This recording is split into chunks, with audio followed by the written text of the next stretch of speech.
আসসালামু আলাইকুম। প্রিয় দর্শক, অন্য মঞ্চের আলাপচারিতায় আপনাদের সকলকে আমন্ত্রণ জানাচ্ছি। সম্প্রতি যে বিতর্কিত নির্বাচনটি হলো তার প্রেক্ষিতে আজকে সংসদ সদস্যরা শপথ গ্রহণ করলেন। আমি গতকালই বলেছিলাম যে এই শপথ গ্রহণকে কেন্দ্র করে কিছু সংকট দেখা দিয়েছে এবং আজকে সেটা দেখা গেল। যে কথা ছিল জাতীয় ঐকমত্য কমিশনের সুপারিশ অনুযায়ী জুলাই সনদকে বাস্তবায়ন করার জন্য একজন নির্বাচিত সংসদ সদস্য দুইবার শপথ নেবেন, একবার সংসদ সদস্য হিসেবে আরেকবার সংবিধান সংস্কার পরিষদের সদস্য হিসেবে।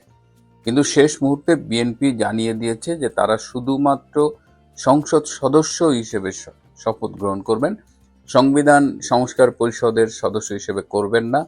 এর অনেকগুলো কারণ আছে, তারা অনেকগুলো শর্ত দিয়েছে, এই শর্তের পূরণ হয়নি বলেই তারা করবেন না। এবং সোজা কথা যে এটা সংবিধানের বাইরের একটা ঘটনা।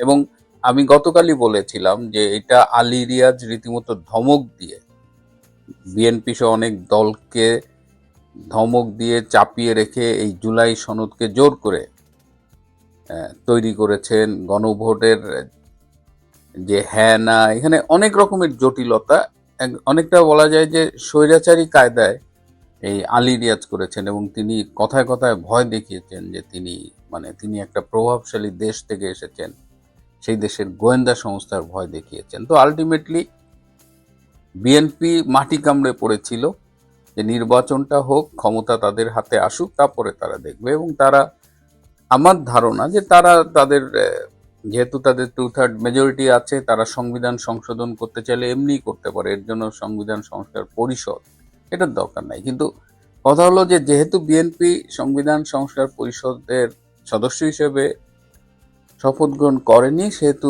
জামাত বলেছে তাহলে তারা শপথ গ্রহণ করবে না। এবং জামাতের আর একজন নায়েবে আমির ডক্টর তাহের প্রায় কেঁদে কেঁদে বলেছিলেন আর কি যে তিনি করবেন না। কিন্তু জামাতের অবস্থা থেকে তখন অনেকেই বলেছে যে জামাতের যেসব এমপি হয়েছে তাদের অনেকের ওয়ার্ড কমিশনার হওয়ার যোগ্যতা নাই, তারা এই পাতানো নির্বাচনে এমপি হয়েছে, তারা সংসদ সদস্য হিসেবে শপথ গ্রহণ করবে না মানে। এবং দেখা গেল যে আরেকবার স্বাদিলে খাইব, তারা সম্ভবত 27 মিনিট একটু দেরি করেছে আর কি। 12টার সময় শপথ গ্রহণ করার কথা ছিল, 12টা 27 বা এরকম তারা শপথ গ্রহণ করেছে। তাদের এই শপথ গ্রহণ করব না এটার আয়ু ছিল এই 26-27 মিনিট, তারাও শপথ গ্রহণ করেছে। এখন প্রশ্ন উঠেছে তাহলে জুলাই সনদের কি হবে। জুলাই সনদ যতটা ঘটা করে, এবং জুলাই সনদ যেটা পাশ হয়েছে, যেটা প্রিন্ট হয়েছে, এর মধ্যেও বিস্তর পার্থক্য। আবার এর মধ্যে বিএনপির অনেক নোট অফ ডিসেন্ট ছিল, সব মিলায় এমন একটা বাটে পড়ছে যে এই সক্রেটিস মাহফুজ, যাকে আমি বলি, যে তথ্য উপদেষ্টা ছিলেন, মাহফুজ একটা ফেসবুক স্ট্যাটাস দিয়েছে এবং সেখানে বলেছে যে দুঃখ লাগে ছাত্রদের জন্য, কত কম দামে তাদেরকে বিক্রি করে দিল। এই যে জুলাই আগস্টের যে জঙ্গি অভ্যুত্থান, কত কথা, বৈষম্যবিহীন বাংলাদেশ, সংস্কার করবে, এই করবে সেই করবে, ঘোড়ার ডিম ছাড়া তো কিছুই পাইল না জাতি। আর একটা প্রহসনের নির্বাচন পাইলাম, সেই নির্বাচন নিয়ে, সেই নির্বাচন বাতিলের দাবিতে প্রহসনের সংসদ নির্বাচন এবং গণভোট বাতিল করে নির্দলীয় নিরপেক্ষ তত্ত্বাবধায়ক সরকারের অধীনে নির্বাচন দাবি করে 551 জন পেশাজীবী একটি বিবৃতি দিয়েছেন। সেখানে ছিলেন চিকিৎসক, সেখানে ছিলেন বিশ্ববিদ্যালয় এবং অন্য শিক্ষা প্রতিষ্ঠানের শিক্ষক, সেখানে ছিলেন সাংবাদিক এবং আইনজীবীরা। তো যাই হোক, বাস্তবতা হলো শপথ গ্রহণ হয়েছে এবং বিকেলে মন্ত্রী পরিষদ ঘোষিত হয়েছে। এই মন্ত্রী পরিষদ নিয়ে আবার সবচেয়ে বড় সারপ্রাইজ ছিল এখানে বিএনপির মন্ত্রী পরিষদের টেকনোক্র্যাট কোঠায় পররাষ্ট্রমন্ত্রী হয়েছেন ডক্টর খলিলুর রহমান, যিনি ডক্টর ইউনূসের সময় জাতীয় নিরাপত্তা উপদেষ্টা ছিলেন। এইটা কোনো হিসাবেই মেলে না। অথচ আমার একটা সূত্র আছে, যে আপনারা জানেন যে আমি বিভিন্ন সময় ডক্টর খলিলের বিভিন্ন নিউজ বলতাম এবং এটা আমি আমার সূত্রের মাধ্যমে পেতাম। ডক্টর খলিল ব্যক্তিগত আলোচনায় অনেক সময় বলেছেন যে সুযোগ পেলে পররাষ্ট্র মন্ত্রণালয়টা একটু গুছিয়ে নিতাম। তহিদ সাহেব তো পারছেন না, তার কিন্তু অনেক দিন ধরেই তিনি ব্যক্তিগত আলাপে এগুলো বলতেন, এবং তিনি ডক্টর ইউনূস প্রশাসনের সম্ভবত একমাত্র ব্যক্তি বা দু একজন হাতে গোনা যারা আছে যারা আমেরিকা এবং ভারত দুজনের কাছেই গ্রহণযোগ্য ছিল। আপনাদের খেয়াল আছে কিনা গত নভেম্বরে যে কলম্বো সিকিউরিটি কনক্লেভের যে মিটিং হয়েছিল দিল্লিতে, সেখানে ডক্টর খলিল গিয়েছিলেন এবং এই কনক্লেভের মিটিংয়ে তিনি সভাপতিত্বও করেছিলেন। সেখানে কিন্তু অজিত দোভালের সাথে এবং সার্জিও গারের সাথে ডক্টর খলিলের গোপন একান্ত বৈঠক হয়েছিল। সো ডক্টর খলিল বরাবরই ভারতের সাথে যোগাযোগ রাখতেন, আবার এদিকে আমেরিকার সাথে তো তার যোগাযোগ আছেই। তো স্বভাবতই ডক্টর খলিলকে তারেক রহমান বেছে নিয়েছেন। আরেকটা কথা আপনাদের মনে আছে যে গত বছর জুনে লন্ডনে যখন ডক্টর ইউনূস এবং তারেক রহমানের মিটিং হয়েছিল, সেই মিটিংয়েও কিন্তু খলিল গিয়েছিলেন এবং মধ্যস্থতাকারীদের অন্যতম ছিলেন ডক্টর খলিল। এবং এই ডক্টর খলিল এই কদিন আগেও বলেছেন যে আমি চলে যাব। অনেকেই কিন্তু ফেসবুকে বলেছে যে গতকাল তাকে নাকি এয়ারপোর্টে দেখা গেছে, কিন্তু আমরা যেটা জানতাম যে তিনি এই মাসটা থাকবেন, এবং তিনিও বলেছিলেন যে তার একটা কাজ আছে, সেটা যদি করতে পারেন করে তারপরে যাবেন। এখন কাজটা যে এই মন্ত্রী পরিষদ সেটা তিনি তখন বলেননি। এই লন্ডন বৈঠকের মধ্য দিয়েও কিন্তু একটা আন্ডারস্ট্যান্ডিং হয়েছিল যে ডক্টর খলিল আসলে যদি বিএনপি ক্ষমতায় আসে তাহলে সেই সরকারের সাথে সে কাজ করতে চায়, যে কোনো ফর্মেই হোক সে সেই সরকারে কন্ট্রিবিউট করতে চায়, এরকম একটা আন্ডারস্ট্যান্ডিং কিন্তু তখনও হয়েছিল এবং সে অল থ্রু মেনটেইন করেছে। আমি মাঝে মধ্যে কিন্তু আমার শোতে বলেছি যে ডক্টর ইউনূস তার উপরে ক্ষুব্ধ হয়েছে, বলেছে তোমাকে আমরা একটা কাজে পাঠাই, তুমি আমার জন্য উল্টা মেসেজ নিয়ে আসো, আমার কথা বলো না, বা এরকম নানা রকমের জটিলতা। আবার এই নাহিদ ইসলাম যে এনসিপির আহ্বায়ক, তিনিও কিন্তু প্রশ্ন তুলেছেন এই সকালে শপথ গ্রহণ করে যে ডক্টর খলিল যদি মন্ত্রী হয় তার মানে কি, যে ডক্টর ইউনূসের ক্যাবিনেটের একজন উপদেষ্টা তিনি পরবর্তী সরকারের মন্ত্রী হচ্ছেন, তার মানে ইউনূস সরকারের ভেতরের থেকে তিনি কোনো স্যাবোটাজ করেছেন কিনা, এই প্রশ্ন উঠেছে। আর আরেকটা ইন্টারেস্টিং বিষয় হলো যে আজকে সারাদিনে আমরা কিন্তু কোথাও আলী রিয়াজকে দেখলাম না। এই যে সংবিধান সম্পর্কে না জেনেও তিনি সংবিধান সংস্কার কমিশনের চেয়ারম্যান হলেন, ঐকমত্য কমিশন তিনিই তো মূলত চালিয়েছেন, তো তাকে কেন আজকে দেখা গেল না? আমি যতদূর শুনলাম যে তার সব প্রহরাটরা সরায় ফেলা হয়েছে, তিনি যে সরকারি প্রোটোকল পেতেন, গাড়ি পেতেন, এগুলো নেই, এবং তিনি গ্রেপ্তার হতে পারেন গতকাল বলেছি, এবং তাকে অনেকেই খুঁজছে বেসিক্যালি, আমি জানি না কেন, কিন্তু জুলাই সনদ, আলী রিয়াজ দুটাই মনে হয় প্যাকেট হয়ে গেছে, এটার আপাতত কোনো ভবিষ্যৎ দেখতেছি না। নতুন একটি সরকার হয়েছে, এই সরকারের অনেকেই আছে ইনক্লুডিং তারেক রহমান যাদের অতীত অত্যন্ত কালিমালিপ্ত, তো সেই কালিমাত থেকে তারা বেরোবে কতখানি, কি করবে। বিএনপি সরকার যে মন্ত্রিপরিষদটা করেছে সেখানে তারুণ্য যেমন আছে, অভিজ্ঞ এবং দক্ষরাও আছে, কিন্তু এই মন্ত্রিপরিষদ পারফর্ম করবে কেমন। আজকে ব্যারিস্টার রুমিন ফারহানা বলেছেন যে অলরেডি মিনিমাম 30% পিপুলের সাপোর্ট যে আওয়ামী লীগের, সেই আওয়ামী লীগের কোনো রিপ্রেজেন্টেশন এই সংসদে নেই। তো আগামী দিনে আওয়ামী লীগ রাজনীতিতে কিভাবে আসবে, এরকম অনেকগুলো প্রশ্ন উত্তরের জন্য আমাদের অপেক্ষা করতে হবে। প্রিয় বন্ধুরা, আজ এ পর্যন্তই। ভালো থাকবেন, সুস্থ থাকবেন, তার চেয়েও জরুরি হলো নিরাপদে থাকবেন। তারেক রহমান তাই এদের মস্কারার সবচেয়ে বড় যে অস্ত্র, জুলাই সনদ, জুলাই সনদ, জুলাই সনদ, মুজিববাদী সংবিধান ছুঁড়ে ফেলা, সংবিধান পুনর্গঠন করা, সেকেন্ড রিপাবলিক ঘোষণা করা, এসবের একেবারে গোড়া কেটে দিয়েছেন।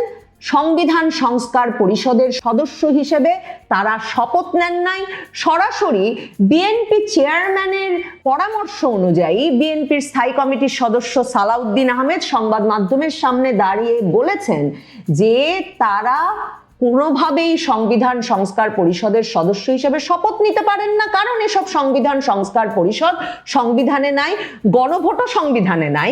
তারেক রহমান নিরঙ্কুশ সংখ্যাগরিষ্ঠতা পাওয়ার পর থেকেই প্রথম রাতে বিড়াল মারা কর্মসূচি গ্রহণ করেছেন, সেটা আমি আপনাদেরকে কদিন ধরেই বলছিলাম। কারণ খুব স্বাভাবিক, জামায়াতে ইসলামী এবং জাতীয় নাগরিক পার্টি ইউনূস সরকারের নামে যারা প্রকৃতপক্ষে 2024-এর আগস্ট থেকে বাংলাদেশের ক্ষমতার কেন্দ্রে অবস্থান করছিল, তাদেরকে ক্ষমতা থেকে না সরিয়ে, তাদেরকে ক্ষমতাচ্যুত না করে যে আরামে, স্থিতিশীলতার সাথে শান্তিতে, স্বস্তিতে সরকার পরিচালনা করা যাবে না, সেটা বিএনপি তারেক রহমান এত ভালো বোঝেন যে তারা প্রথম থেকেই এই জামায়াতে ইসলামী এবং জাতীয় নাগরিক পার্টির ওলটপালট দাবি, আবদার এবং তাদের এটা না করলে ওটা করব না, ওটা না করলে এটা করব না, এসবে যে কর্ণপাত করা যাবে না, সে বিষয়টা একদম পরিষ্কার করে দিয়েছেন।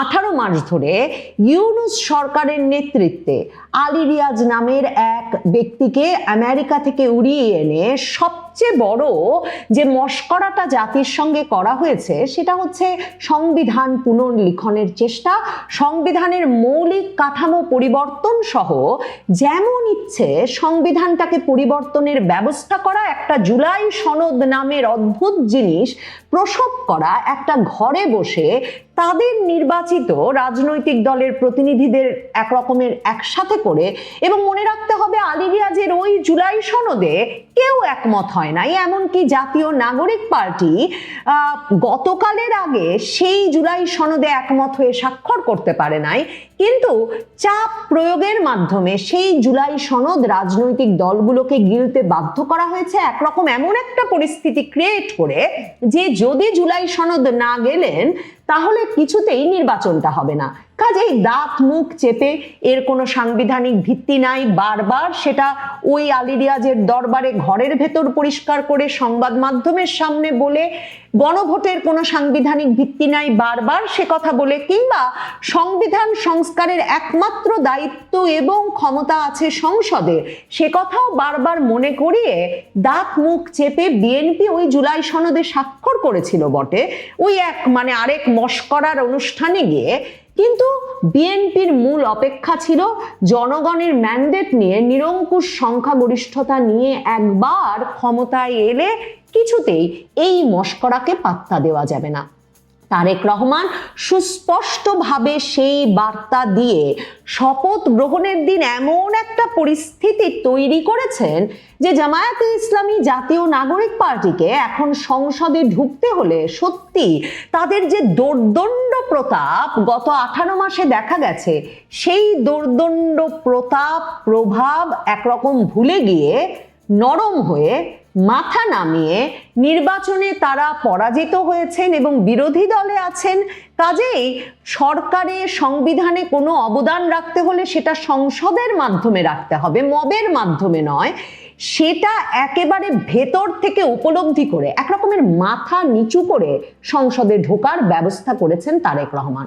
তারেক রহমানের জন্য এই প্রথম রাতে বিড়াল মারাটা যে কত জরুরি ছিল, একরকম তিনি যেন সেই ম্যান্ডেট নিয়ে সরকারে বসেছেন। কারণ সারা বাংলাদেশ জুড়ে যে মানুষেরা আসলে এই অত্যাচার অনাচারে একেবারে বিপর্যস্ত হয়ে পড়েছিলেন, যারা কিনা কোটা সংস্কার আন্দোলনে তরুণরা সরকারের বিপক্ষে নেমেছেন, সেটা প্রথমে উপলব্ধি করেছেন, তারপর সরকারের আইন শৃঙ্খলা রক্ষা বাহিনীর কঠোর দমনের মুখে তার প্রতিবাদে এই ছাত্রদের পাশে গিয়ে যে সাধারণ মানুষ দাঁড়িয়েছিলেন, তাদের একটা বিরাট অংশ যেমন জানতেন না যে এই সাধারণ ছাত্রদেরকে এবং এই জনশক্তি, এই আন্দোলনের কৌশল সবকিছু পেছন থেকে জামায়াতে ইসলামী এবং ছাত্র শিবির নিয়ন্ত্রণ করেছে। এই সাধারণ মানুষ আরো বেশি চমকে উঠেছিলেন যখন তারা আগস্টের পর থেকে দেখেন যে এদের নাকি মূল লক্ষ্য সংবিধান ছুঁড়ে ফেলা, বাংলাদেশ নাকি নতুন করে জন্ম লাভ করেছে 2024-এর 5ই আগস্ট। ইউনূস এই ছাত্রদের দ্বারা ক্ষমতায় বসে বিদেশি সংবাদ মাধ্যমকে গিয়ে বলে এলেন যে রিসেট বাটনে বাংলাদেশ চাপ দিয়েছে, কাজেই খুব স্বাভাবিক যে বাংলাদেশে বঙ্গবন্ধুর বাড়ি ভাঙা হবে, মুক্তিযোদ্ধাদের ভাস্কর্য ভাঙা হবে, কারণ মনে রাখতে হবে 2024-এর আগস্টে ছাত্র জনতা প্রাণ দিয়েছে, কাজেই রিসেট বাটনে চাপ পড়েছে, নতুন বাংলাদেশ গঠিত হয়েছে। এরপর যে অত্যাচার অনাচার শেষ পর্যন্ত ভাঙচুর, অগ্নিসংযোগ, গণপিটুনি দিয়ে মারা মানুষকে, সেগুলোকে যেমন একরকম ন্যায় এবং নীতিতে পরিণত করলো, সরকারের সর্বোচ্চ ব্যক্তি থেকে তার প্রেস সচিব সকলে বললেন এগুলো হচ্ছে প্রেসার গ্রুপ, ক্ষোভের বহিঃপ্রকাশ, তখন তার চেয়েও ক্রমাগতভাবে সে অত্যাচার বাড়লো। সে অত্যাচার শুধুমাত্র নারীর পোশাক নিয়ে মন্তব্যে, নারীর পোশাক নিয়ে বা নারীকে হয়রানি করা ব্যক্তিকে পুলিশ কোনো কারণে যদি বা তাও ধরে নিয়ে যায়, সে ব্যক্তিকে ফুলের মালা দিয়ে থানা থেকে বের করে আনাতেই শুধুমাত্র ঠেকে থাকলো না। এরপর দেখা গেল বাংলাদেশের শক্তিশালী রাজনৈতিক দলের, অন্যতম শক্তিশালী রাজনৈতিক দলের প্রধান রীতিমতো কর্মজীবী নারীদের সঙ্গে পতিতাবৃত্তির তুলনা করা শুরু করলেন। কর্মজীবী নারীদের সম্মান রক্ষার্থে তাদের কর্মঘণ্টা কমিয়ে আনার প্রস্তাব দিলেন নির্বাচনী প্রস্তাব হিসেবে। এবং এর মধ্যে তো মব ওই পর্যায়ে গেল যে লাশ মাজার থেকে তুলে এনে পীরের লাশ রাজপথে পোড়ানো হচ্ছে, হিন্দু ব্যক্তিকে পিটিয়ে মেরে গাছে আধামরা অবস্থায় ঝুলিয়ে পুড়িয়ে মেরে ফেলা হচ্ছে। এসব মিলিয়ে মানুষ একেবারে ক্লান্ত, বিপর্যস্ত, বিধ্বস্ত হয়ে পড়েছিল।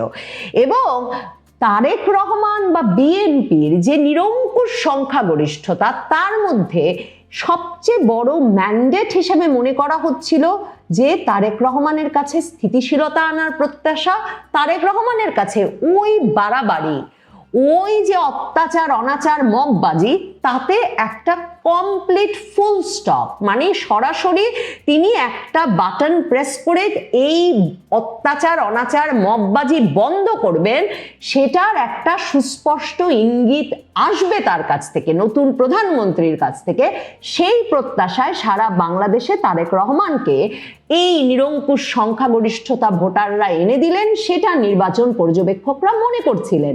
এবং তারেক রহমান সম্ভবত বুঝেছিলেন একদিকে ম্যান্ডেটটা কিসের, আরেক দিকে যেটা বললাম, ক্ষমতায় থাকতে হলে, সরকার পরিচালনা করতে হলে প্রথম রাতে বিড়াল মারা ছাড়া এই বাড়াবাড়ির অবসানের কোনো উপায় নাই। কারণ এমনিতে কি করে বাড়াবাড়ি অবসান করা যেত বলুন তো? যদি অনেক ক্ষেত্রেই মনে করা হয় সেনাবাহিনী যদি টহলে থাকে, সেনাবাহিনী নামিয়ে যদি যৌথ বাহিনীর অভিযান চালিয়ে, মনে রাখতে হবে গত 18 মাস ধরে বাংলাদেশে যৌথ বাহিনী রাস্তায়, যৌথ বাহিনী অভিযান চালিয়েছে, সেনাবাহিনী নাকি আপনার আমার জানমালের নিয়ন্ত্রণ নিয়েছে।